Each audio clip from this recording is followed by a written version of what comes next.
Hello, everybody. I want to welcome everybody. I want to welcome all of you to the Jazz Confusion Power Hour. I'm your host, Mel Albin, and we've had a list of extraordinary guests and special guests on the Power Hour. I'm going to continue tonight with an unusual kind of show. I'm going to have two different great artists on the show. The primary artist is Wade C. Long, and Wade is a phenomenal musician. He's also a composer, a producer. And the second person is a person who he has featured on one of his tracks. And his name's Christian Demesones. I've known Christian for quite some time. Christian has had the #1 hit on Billboard, Hispanica. So we have two extremely talented musicians. And, without taking up any more time, let me bring Wade on and say hello, and then we'll bring Christian on very shortly. Wade, how are you? I'm doing great, Mel. How about yourself? I'm doing fine. It's a pleasure having you on the show tonight. You know, Honor is mine. The honor is all mine. Thank you for having me. yeah, I've been listening to a lot of your music, and I mean, you're so versatile, and that's unusual. There are a few virtual artists that have been on my show and going to be on my show. One of them is Brian Culbertson. Who Yes, and yes, Brian can play 12 or 15 different instruments. yeah. Tell me about it. Yeah, yeah, So, having somebody like you who's very versatile too, in turn, you do everything from songwriting to band leadership to production, you know. Yeah, So, it's like I said, it's really a pleasure. So, let's thanks. start off. Let's start off first with just a few things about you. Sure. Okay. Why don't you tell us a little bit about, how you got the musical spirit? How did it first grab you? Well, if you ask my mom, she'll say it grabbed me when I was about 3 years old. She said she noticed me walking throughout the house. And later, probably when I was about 5, walking across the street from my elementary school, she said she could tell the music was in me, and I was going to have a hard time letting it go from there. I have my father, who's been gone for about 33 years now. He was a vocalist. My grandmother was my first piano teacher. I have a brother who's a drummer, another brother who who does some writing and co-wrote a song on an album as well. So it was inevitable. I was not going to be able to escape the music gene, and I'm glad. I'm glad I wasn't able to. Great. That's great. So, yeah, what kind of genres of music did you hear in your house from your Oh, siblings? are you kidding me? What you do better asking me what kind I did not hear. We, my family was the only black family in a predominantly white neighborhood. Um, and what that means musically is I was listening. I always tell everybody from AC/DC to Andre Crouch, and that's literal. Kids in the neighborhood would be listening to AC/DC, Pink Floyd, uh, you name it. Be around my grandmother. She loved um, Presley and Really? Hammy Faye Baker Oh, were her wow. go-tos. Be around some of my aunts and uncles. They were listening to Teddy Pendergrass, Stephanie Mills. Right. Dad, some of the few memories that I do have from him was listening to Commodores. I got a little older and got into some of the new wave type stuff, and then eventually the jazz stuff. So literally, yeah, you probably do a lot better asking me what kind of styles were not there because they were all there, honestly. So I want to come back to that because obviously, your music reflects multiple genres also. But, how'd you get to the bass? How'd you become a bass player? Or how did you Actually, I'm become, a and then you became, I think if I read right, you did the bass and you went to keyboards. never did bass, Oh, but I thought you I've did. Okay. no, I've been a keyboardist. Yeah. Like I said, my grandmother was my first piano teacher, and I did a horrible job of learning the first time around. Took lessons again a couple of years later, and kind of forgot a lot of what I learned when I got in my teens. I began to do a lot of self-teaching and just learning by ear, Right. and kind of adding a quick story. I had an amazing high school music teacher by the name of Mr. C. They were going to give us an elective of music theory. Only 4 kids signed up. Mr. C said, if you want to learn that bad, I will take my planning period and teach you music theory this whole semester. And he did just that. That's what teachers used to do. Yep. Yeah. And it's so distressing to see music being taken out of schools and not, Terrible. there's so much it does for the brain, I feel like, and in development. And there's even studies out there, I'm sure, that show stress relief, and it Sure. just does so much that removing it.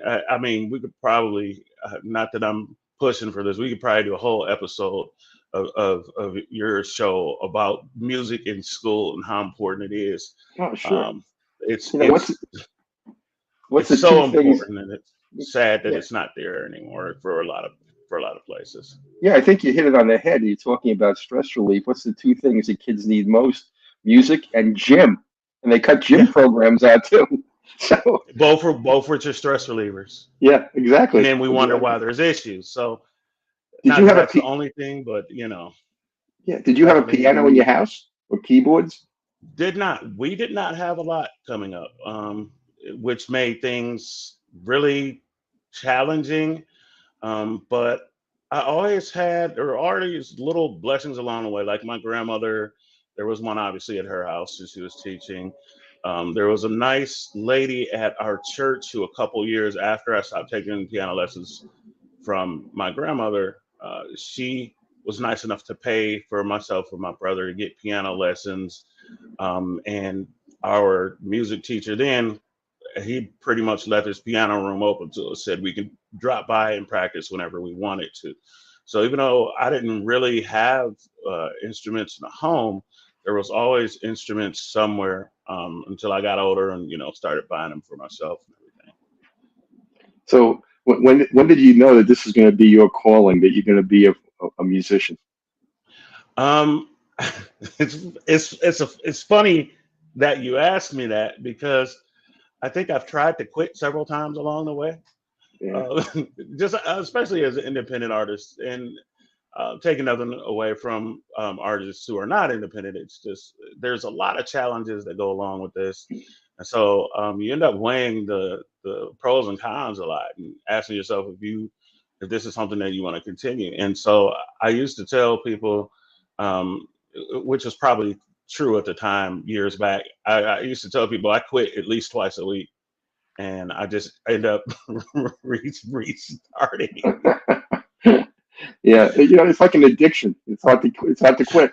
Yeah, it's yeah, that's a really good description of it. It's Yeah, hard to let go. It really is. But it's only thing different than an addiction. It's better, like it's similar to like it is with kids, even with adults. There's so many different benefits. So there's so many sure. good things it can do for your brain, and just um, emotionally, mentally, even. It's just a really great gift that those of us who have it have been entrusted with. Definitely. What were some of your early influences on keyboards? Who did you want to emulate, or who did you look up to? Um, so George Winston, who's a new age guy, predominantly. He was somebody that around the time I started playing, I would listen to a lot. Oh, Wyndham Hill outlet back then, they had a lot of artists, and he was probably one that I tried to emulate a lot. But I also, Frederick Chopin has always been one of my favorites. Chopin. Okay. Chopin is unbeatable. And as I got older, I really fell in love with the work of Thelonious Monk. Uh, Okay. and I love the fact that he kind of didn't color inside the lines. He knew what he was doing. He knew what he wanted to play, and was pretty rigid in, hey, this is what I'm doing, and if you don't like it, then you don't like it, and then, no harm, no foul. But yeah, there's quite a few people. And the funny thing, you mentioned Brian Culbertson. He, in the past few years, has quickly sat himself upon my own personal Mount Rushmore of keyboardists. He's amazing. Of course, he plays other instruments, but there are a lot of people that I've really looked up to, and I kind of take things from as I compose and as I play myself. Yeah, and you talked about being an independent artist, and he does everything he does staging, leads a band, he does composition. He I have has no two. idea where he gets this energy from. I'm clueless. And then he has these two festivals he does, one in Chicago, one in California. I didn't know Uh, there were two of them. yeah, he has two, one in Chicago and one in California. And I mean, that's what a lot of artists today have to master. They have to master the business of music if they want to survive. Yeah, And yeah, I was talking definitely. to Christian about that earlier, and we bring him on. He'll talk a little bit about that too. There's no A&R anymore. There's no record labels to put you out on tour. There's let you use their studio gratis. It's all on your own dollar to the most part, and it's just a tough hoe to climb and tough hoe to road. And then the other problem is, and this is another issue too, getting paid 0.08 cents, 0.08 cents per play. You have to have like 2 million plays to make any money. Yeah, yeah. You So are you're definitely preaching to the choir. I know, I know. It's a tangled web we weave, definitely. But I don't think just a desire for money, although it can be done. I just don't think with something like this, just desire for money can make it Yes, happen. yeah, Just because there's so many pitfalls and it's such a hard road that if your heart is not in it, chances are you won't be able to do it very long at all. no, you're right. What was the first song you ever composed? We're talking about, you can't quit. So how did you start? What was the first song you ever did? Okay, so this is probably unexpected from anybody who's heard any of my stuff. My first song was actually a rap. Huh, Before okay. you ask, no, I will not perform it. I've retired from rapping some years ago, but it was a rap. It was called ZZ3. I have no idea what the meaning was behind that anymore, but that was sometime in the 80s when rap really got big. But I laugh about it, but that there was like an element of composition, even at that age, even at that being my first piece. I remember there was a process that I went through in writing that song. And if I hadn't written that one, the other ones never would have gotten written either. So that was kind of my stumbling ground in writing, and I'm proud of it. That's a part of my history. That's great. When did you have your first release, your first song publicly My released? my first publicly released song was in 2011, a track called Enemy. And it's so funny. I tell this story to people who have not released anything at all yet. I just as they do, I was sure it was a number one hit and it was going to be groundbreaking and I was going to make zillions of dollars. Yeah. And it sold about 9 copies and nobody played it. And when I listen back on it, I understand why. So it's one of them things. There's two different schools of thought. Some people like to wait until their sound and everything about something that they put out is where they feel like it's perfect. And then the other school of thought is start where you are. And I'm more of the start where you are because I feel like if you don't start where you are, you won't learn a lot of the things that you need to learn along the way. Yeah, yeah, Yeah. absolutely. I mean, that's a tough thing for a lot of people to let go when they're composing or writing. It's just to say this is good enough for now. And for a lot of people, that just doesn't work. No, it's They not. want it It's to be not for that perfect. faint of heart. You gotta Yeah, keep going, and you have to yeah, be okay with. And for me, it's actually helpful that even to now, I'm not where I want to be. It kind of gives you a mark to aim for. So for me, I hope I'm never 100% satisfied because I always want to have something else to shoot for myself. definitely. I want to talk about collaboration today because you've done some, and Yeah. so has Christian. So, who was your first collaboration? Who'd you collaborate with, or who'd you feature first? How long ago was it? What was the music like?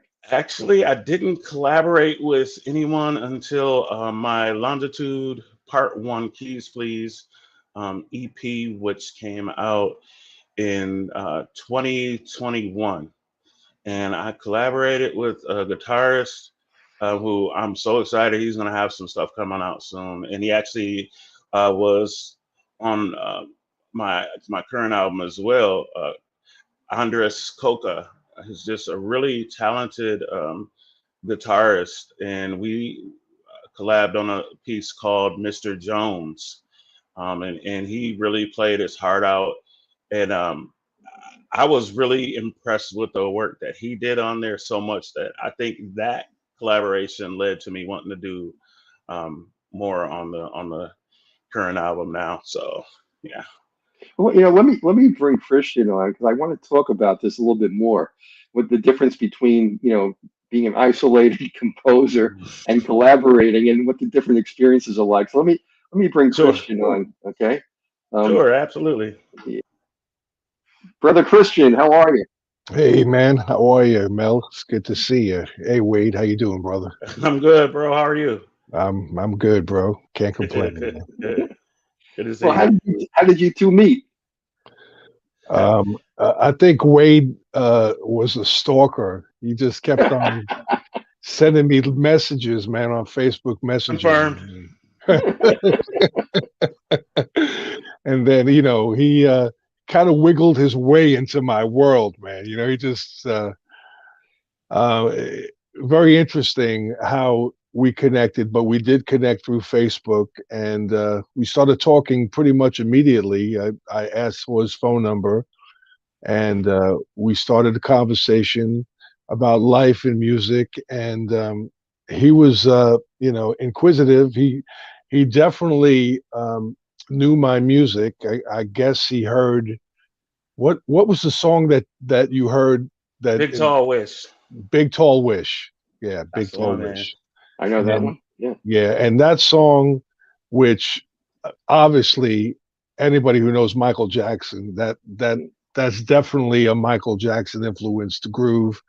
Actually, I think I can even remember. I think it's "Rock My World." I think we got the groove from, or one of those songs on.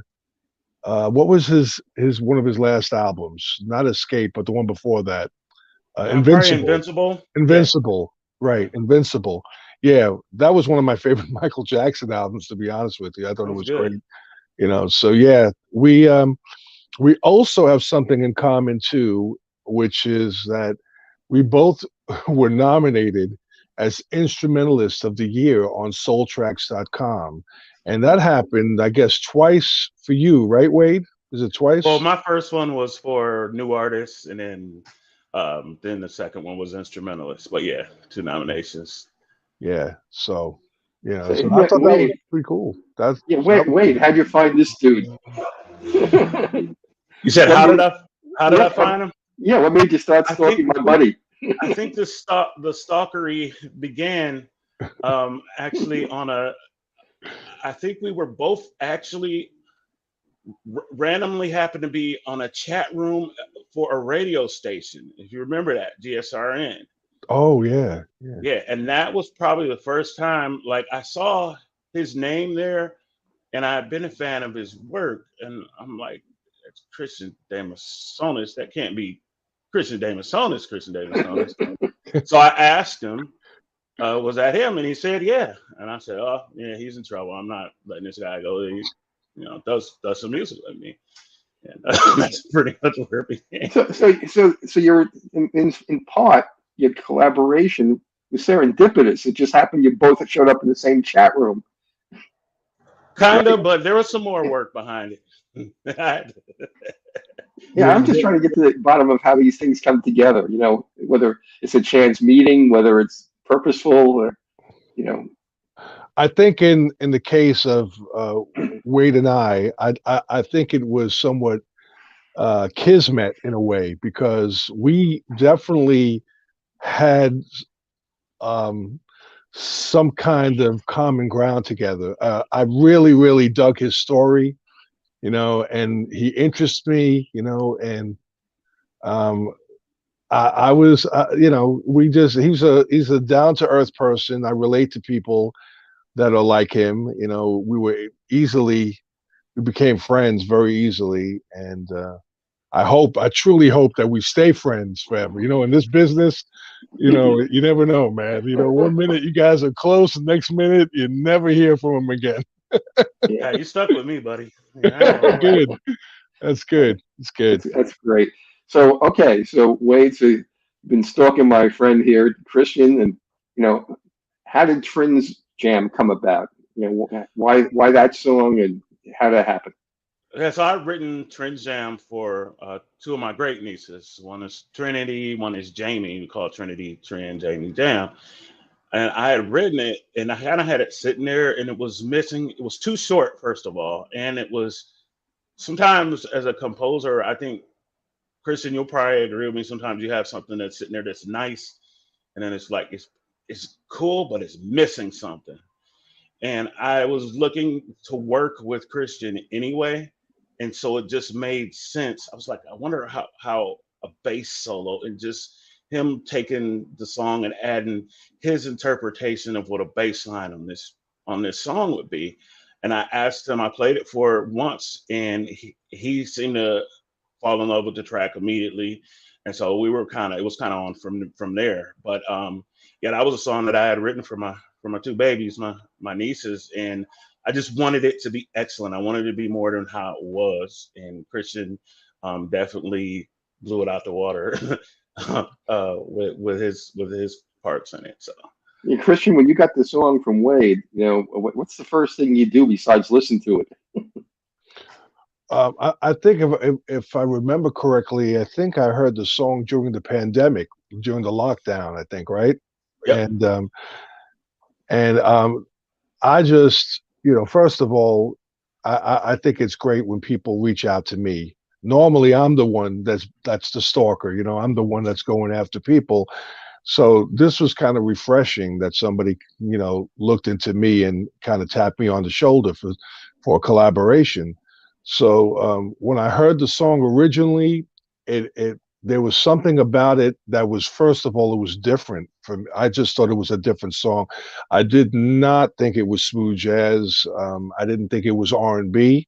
I actually I thought it was more rock, and you know, Wade and I are both Kiss fans, man. Yes. So I mean, you know, I mean, you know, if you're a Kiss fan, man, you're a friend of mine. You know, so we uh, I related to the rock aspect of it, and then you know the way I thought about the bass groove, I actually was thinking about like a P Funk, Snoop Dogg kind of like, you know, like a boom, boom, boom, boom, boom, boom, boom. I was thinking that like some kind of interesting line to it, uh, and so I just showed him a couple of ideas, and I thought that the lines worked. I thought that there was already a chorus, and you know what? When somebody asks you to play with them as a bass player, man, I'm really more concerned about the pocket. I want the song to sound, you know,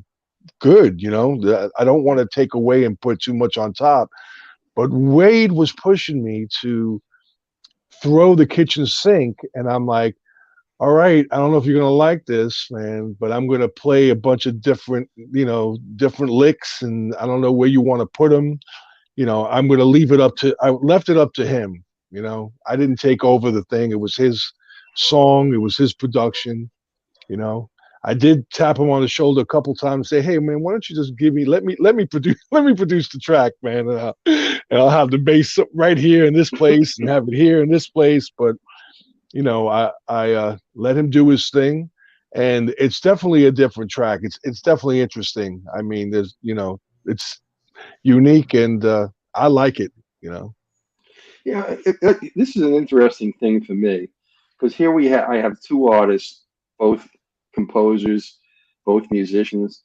How do you decide what the final product's going to be like? Who makes that decision within, you know, when you do this kind of collaboration? I think with this, we both had to be satisfied with it. And we're very different. I think we have a lot of things in common, how we think about music, but also we're very, very different. We just come from two different schools of thought. But the one thing I wanted to do was be respectful. To me, I feel like if you're asking someone to be a part of your something that you've composed, you're asking them to collab with you. You at least owe them the decency of being okay with what they put out there. And so it did take some back and forth and some, hey, I don't like this, I like this better, and hey, I like this, don't like this better, until we both got to the point where we both felt comfortable putting our names on it and releasing it to the public. Okay. Let me take this one step further. Okay, so now you both agree on the final product, but then it has to get mixed and mastered. And I've been connected to the music industry for quite a while, and there's two schools of thought on mixing and mastering. The person who did the composing and the producing wants to do the mixing and mastering, and the other thought is let somebody have a fresh look who has nothing to do with the composition, who only specializes in commercializing for radio or for airtime. So where did it go for the final mix and master? Did you do it, Wade, or did you do it, Christian, or what happened? No, Wade took care of all of that because it's his album, and even though we're collaborating, I still look at it as his song. But I did learn something on the topic of mastering. I used to just depend on some of the plug-in masterings that we have now. I mean, you don't have to go and send your stuff out to Sterling Sound or any of these big production houses anymore, because you've got all of these plugins, the software where you can really do a pretty good job yourself. But I will tell you that in my experience, especially with Hispanica, that I actually went with Bob James's guy to master the track, and I only went with him because I was concerned about radio. That's it. I was concerned about radio because I have my own idea of what I like and what I hear, right? And so does my producer, my brother-in-law. I am not an engineer. I'm not a mixer. I'm not a master. I just write. I write all my melodies. I do everything on my bass. I play one instrument. I'm not as talented as Wade or Brian Culberson.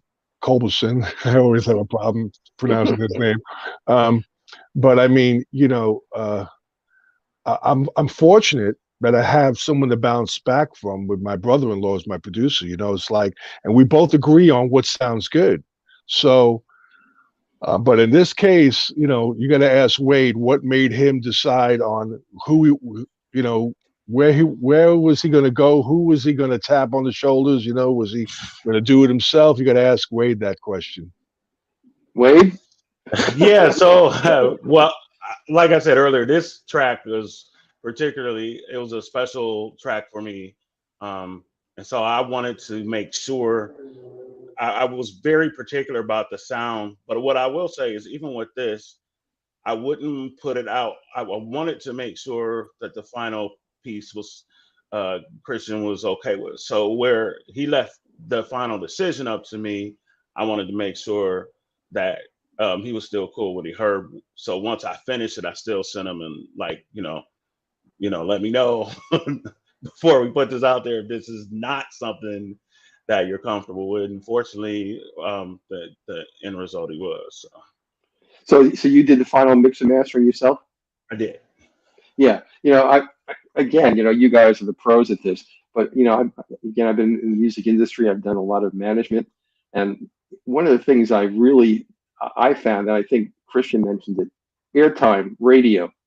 Um, I've just there are people out there that do nothing but tune to radio, and that's a whole different ball of wax than coming up with a final track or final mix and master, because their ear is tuned to how it plays on the airways, Exactly. and that's what they're listening for. So I want the audience to know, that's why I'm talking about this. These are very complex decisions. You two finding each other. It's your song. Christian did the bass lines. He did a solo. All this has to come together, and it's just not. You just don't go out and play. It's not what this is about. This is a very highly specialized skill. and producing a final cut is not a simple thing to do. So that's why I wanted to explore this with you, so our listening audience knows something about the complexity of producing even one song. Yeah, I think Christian mentioning about when he collabs with other artists and wanting to make sure the pocket is good, and how he was kind of reluctant to just kind of go off and do his thing. What he didn't probably understand at the time, which I made clear afterwards, is yeah, but that's why I asked you to do it. And I just have like so much reverence for him as an artist. I feel like, he's big New York. You don't bring big New York onto your track and then pigeonhole like Yes. hey, don't do this. No, if I'm asking you to be part of it, kill it. And if it's something that's a little bit out of pocket, then I'll hey, can we tweak this or that? But no, I wanted him to go off. Like that's why I wanted him to be a part of the song. And what he actually did on it. Like I love Big Tall Wish. I love there's 10 or 12 of his songs I could probably name if I could think of the names of them right now. But that songs of his that I love.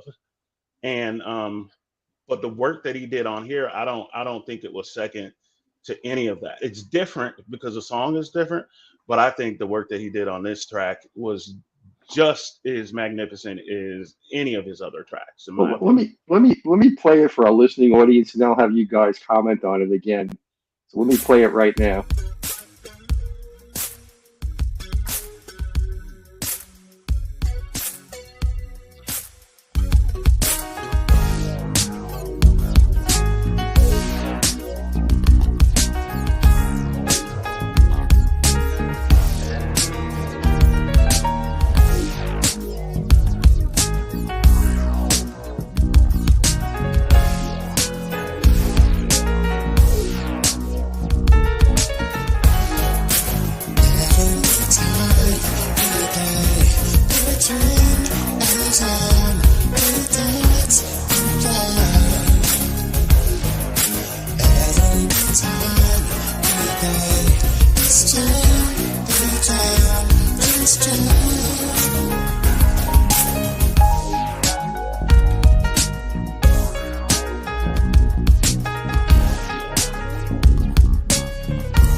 Are you playing the whole thing over again? I love it. Just listening to it. Okay. All right. So tell me about this a little bit more, Wade. You know, you told me about, that you wrote it for family members. That was the initial thrust of this. Well, they loved it, one of the two. Yeah, no, I wrote it for my two great nieces. They're just lovely little girls. I adore them. They're just like one of the bright lights in my life. And I joked with my brother, who was their grandfather. I'm like, now any of these little boys that come up to them later know they have to start at a song and work their way up from there. And Definitely. I'm saying that somewhat jokingly, but I want them to understand their value, that somebody, in this case their uncle, cared so much about them that he wanted to express his feelings for them in music.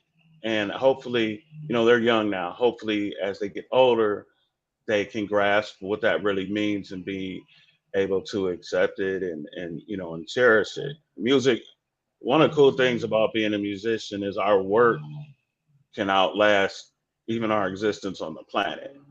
So if for whatever, God forbid, something was to happen to me, or just even, a million years old I die, they will have that here with them. And they'll always be able to say somebody wrote and produced and released a song that was just for them. And I think there's value in that, hopefully, for them. There is. That's really a great story too. Christian, I know about Hispanic is one of my favorite tracks. I listen to it a lot. And I know you had Bob James. How did that collaboration take place? How'd you meet Bob James? That was a miracle. Definitely like magic in a bottle, kind of. I still can't believe it to this day. It really happened when my radio promoter called me up and said, "Hey, you really have a hit on your hands with this Hispanica song." And the original version had a vocalist on it. The incredible, talented Deborah Galan. But he said that radio wouldn't accept, smooth jazz radio wouldn't accept vocals, and that's a whole nother argument that we're not going to get into here now. But I didn't agree with him at first, and then I slept on it, and then I called him back up, and I said, "Okay, we're going to do it your way." And I said, give me a little time, and I'll get back with you with a finished product.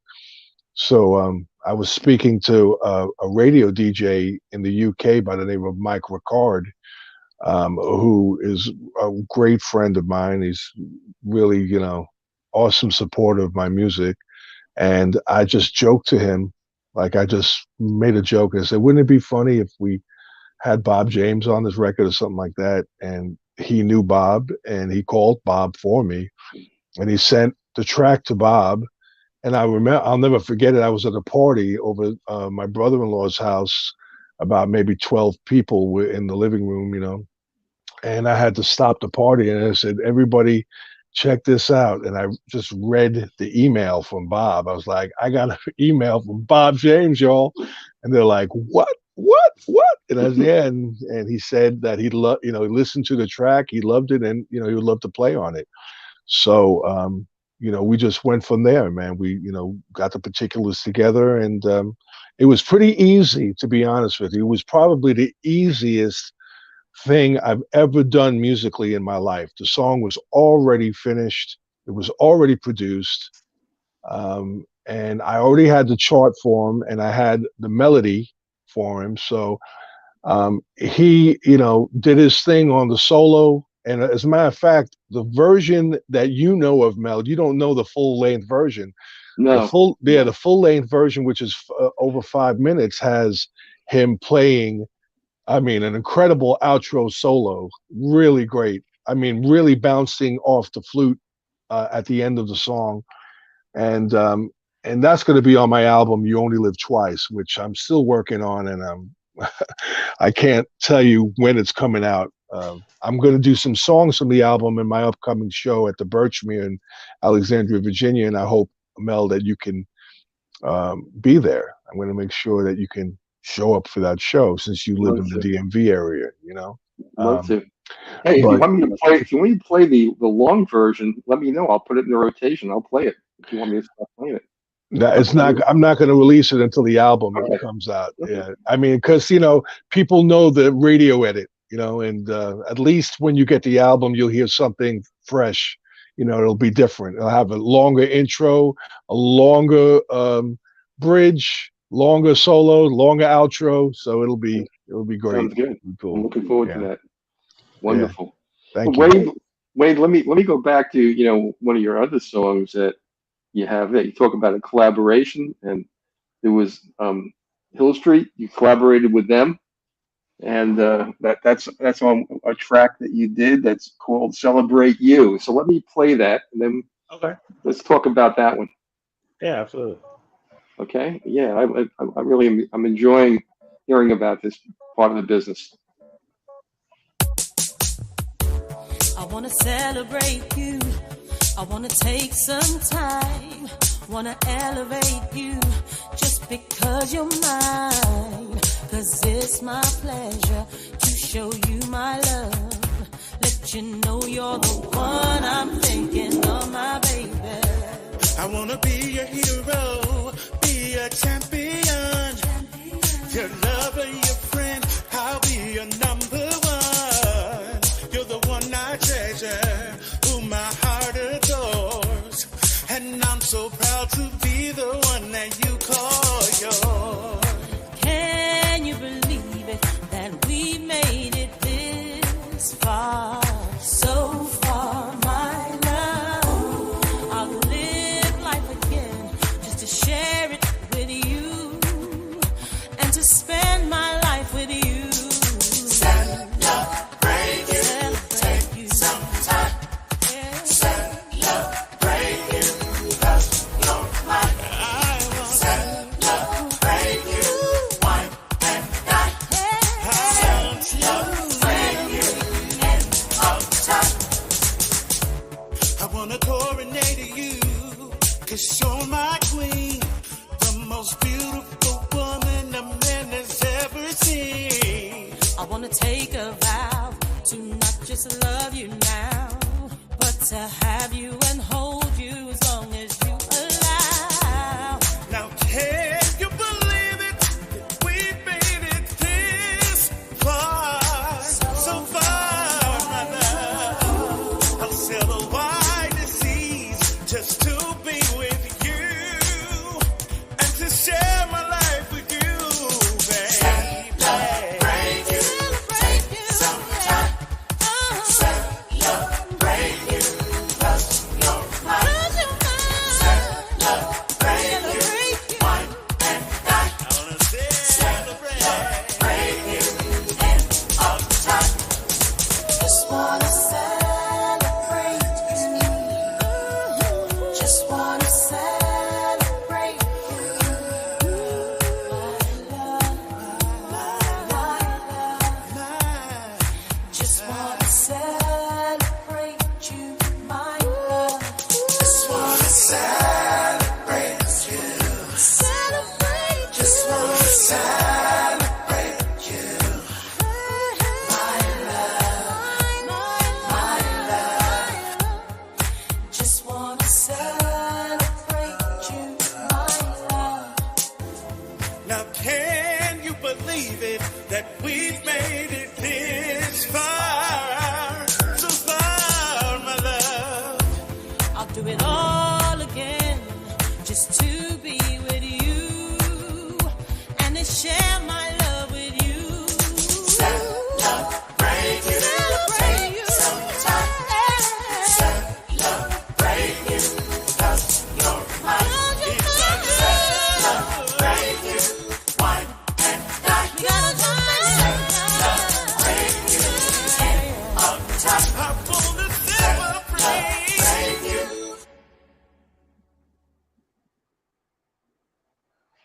Hey, great track. Appreciate Excellent. it. Appreciate it. Yeah, that's great. So how did you get a hold of Hill Street Soul? How'd that come about? Um, that was kind of miraculous in its own right. I was working with a really great producer, remixer, Tom Glide. Um, he was doing a remix for Electricity, which is the previous single. And I was writing Celebrate You around the same time. And actually, I was just about done recording it. But I was like, it could really use a lady's voice in here. And it's, she's somebody, Hill is somebody that I've been a fan of for years, probably all the way back to the late 90s when she very first started recording. And I knew her and Tom at work together. So I was just like, well, let me just ask the guy if he can, holler at her just to see if she might be interested. I didn't really think he would because that kind of taboo sometimes. And he was like, oh, yeah, I'll email her today. He emailed her. She said it was okay to contact her. I emailed her back and didn't hear back. So I was like, okay, maybe she's not interested or, busy or whatever. And pretty much just around the time I given up, I got an email from her. She asked a couple of questions. I responded. And then she hit me back and said, I'm in. So I thought it was such a long shot even asking her. Similarly, as when I asked this wonderful young man to be a part of my project as well. I thought both of those were long shots, to be honest. But I don't know. I'm the kind of person, I just rather ask and let the person decide for themselves. And in both cases, they were gracious enough to say, yeah. And similarly to Christian, she just did some really phenomenal work on it. She said she loved the track but because it was different from anything that she's done. She loved the song, period, but she was particularly drawn to it because it was different from anything else that she's done. And but again, like her work, I feel like was second to none to any of her other stuff that she has. She has a wonderful album out now, but I feel like this song is and her work she did on it is right up there with everything else that she does. So. Can I say something, Mel? Sure. Yeah, sure. To me, it's really, really interesting on what a contrast those two songs are. The one that I'm on with Wade, and then this Hill Street soul song, with Wade. It's like that song really brings me back to like 1996, 97. I mean, like, I remember, I was working in the record stores at the time, and the stores that we had at that time were only playing R&B and soul music. And so I, at the time, during that time, I was immersed with like all different artists, like from LSG, Silk, Adina, even Adina Howard. I remember when Adina Howard came on. That I always associate Adina Howard with when I got into the business because that album came out around the same time. But Wade's influences and his voice, man, it's like I really, really like his style. I just like his vision. And I think that song is so great. I mean, I actually like that song better than the song that we did. But hey, that's another story, man. That's another story. I appreciate that, man. Really do. Wade, the fact that you got Hill Street Soul and you got Christian, obviously, there's something about the way you compose that really resonates with other artists, and the diversity and style between those two. I think Christian's really onto something. They're not repetitive. I mean, they're just unique to themselves, and I think that's why you're going to attract other featured artists and collaborators, because you have this great breadth and diversity about your musical composition. So, again, I think Christian hit it right on the head. And I'm just really appreciative that I was able to have you both on the show tonight. I'm so glad you had me, and I appreciate the kind words from both of you gentlemen. Really do. It means a lot. Good. Well, Wade, what's next on your agenda? What are you going to be doing the next 2 to 5 years? Oh wow. Hopefully getting out and playing live. That's what I want this to lead to. Celebrate You. This is the current single. It's doing really well in the UK. It's starting to catch over here in the States. So I'm really pumped about that. Got a few other singles coming down off this album, including Trends Jam. I'm just really excited for this album, and I'm really excited for it to get out in all the people's ears and really get out. I've been chomping at the bit to get out and play. I was gonna do some stuff right before the pandemic, and then now just really promoting the album and getting it out to radio and kind of working the social media channels has had all my time and energy. But yeah, I want to get out there amongst the people and have some fun and play. Hopefully, somewhere between the two coasts, me and my bro Christian can go before the people live and just to get out and share the music, with the people who are supporting it. That's on my agenda. That's great. And Christian, what do you have coming up, and what's your long-term plan? Well, long term, I don't think of long term anymore. You know, I take it day by day. I do know that this is going to be a different experience for me this year because I'm retiring from a job that I worked for about 18 years in the school system, and it's a job that I can still do, but I don't want to do. I want to really I want to be like my heroes. In other words, I want to just be immersed with music full time. So that's still my dream and still my goal. And I do have a new album I'm working on. I do have a bunch of artists on that album. You know, I've got a song that Wade has given me that I'm working on right now, and so we'll have more collaborations in the future, Wade and I. And all I can tell you, man, is you just gotta celebrate life, like like that song, man. Celebrate love, celebrate life, man. You keep on pushing yourself because one thing I remember from earlier that Wade was saying was like he quit music like twice a week, and I could really relate to that. Yeah. Because we don't want to admit that. Nobody wants to admit that we feel like that. But as Wade said earlier, man, the challenges are absolutely unbelievable, and anybody who's in this business, everybody, the whole world should respect and kiss our feet. That's how I feel. That's exactly how I feel. I think when I walk down the street, people should just throw money at me, man, saying, you know what? This guy is hanging in there, putting out his own music, spending his own money, hiring musicians, pushing stuff, making phone calls every single day, and got a day job also, man, which, so that's how I feel about it.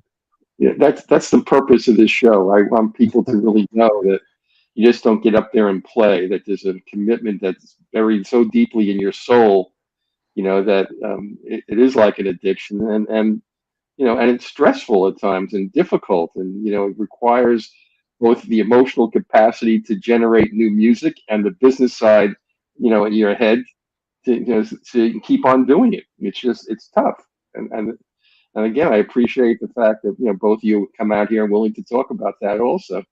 Now I heard, Christian, you mentioned the Birchmere. You have any other gigs coming up you want to talk about? Well, I was waiting on word if I was going to be playing the Long Beach Jazz Festival, and if that was happening, then I was going to book either Spaghettini's or Humphreys or something in LA. I've experienced LA, this past summer twice. Now, I used to live in Hollywood, so it was a culture shock for me to go back after 40 years. I mean, I'd lived in Hollywood in 1980, 1979. I left in 1980 actually to go and pursue a gig in Hawaii with a heavy metal cover band. And then I came back to New York. So I haven't been on the West Coast for that long. And I got to tell you, man, I freaking loved it. I loved it. I loved it. I mean, we were staying on Los Alamitos Boulevard, which is, you Yeah, know, I near know. Anaheim. Yeah. And I mean, it's not the prettiest boulevard in the world, you know, but I mean, it felt like home. And, you know, everybody from LA complains about the traffic. And I used to drive a cab in New York. So to me, the traffic was a joke. Man, that traffic was nothing. I learned how to drive in LA, by the way. I learned how to drive in the parking lot of the Hollywood Bowl. My friend taught me how to drive. I had a Wow. Dodge Dart, and we would just go in circles and I had circles. a Dodge Dart. You know, yeah. So Yeah. you know, so I really love the West Coast. I love the vibe. And so I'm hoping that happens. And if it doesn't happen, you know, hey, you know, that's how it goes. But I am scheduled to perform in November with Will Downing, Sheila E., Michael Oh, Lington, and Howard Hewitt and Steve Cole. And oh, so great. I'm opening for them. Yeah. That's fabulous. Yeah, It's that's terrific. and that's in Hampton, Virginia at the Jazz Legacy Gala, which happens now. It happens twice a year. It used to happen just in November around Veterans Day, but now it's, you know, the promoters have expanded. So so Wade, man, maybe you can come take a visit over here, man, and play at the midnight jam. They've got a midnight jam there where they introduce new artists. You know, Definitely on my short list of things to do. Definitely want yeah, to hit up the DMV area.